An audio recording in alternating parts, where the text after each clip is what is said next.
अस्सलाम वालेकुम साथियों, हींअर मौजूद आहियां दलके मातली जे बोर्ड में शादमान निगारी में जिते जे प्राइमरी स्कूल जी जेका कंडीशन है उहा के ॾेखारी थी हलां। ही स्कूल जी कंडीशन है, ॾिसी सघो था इन वीडियो ज़रिए ही स्कूल जी कंडीशन है। स्कूल जूं केतिरियूं लाइव वीडियोस ठाहियूं आहिनि, पर अफ़सोस थो थिए जो हिते जो जेको MNA आहे, हिते जो जेको MP आहे, उन जे कन में का बि जूं कान थी सुरे। हुननि ॿारनि जे मथां ही जॾहिं छत किरंदी तॾहिं हुन ते असरु पवंदो।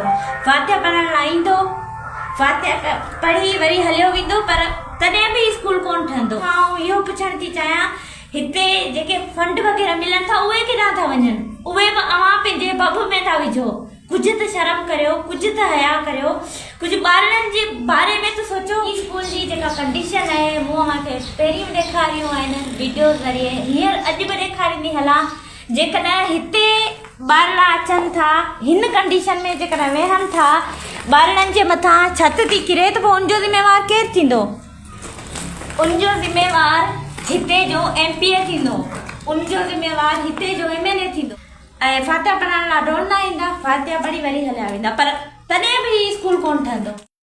हिते जो जेको MNA आहे, हिते जो जेको MP आहे, उन्हनि जे ॿारनि खे अव्हां ॾिसो, उहे ॿार पढ़ंदा प्राइवेट स्कूल में, ऐं असांजा जेके ॿार आहिनि उन्हनि लाइ ही स्कूल बि कोन थो ठाहे ॾिनो वञे।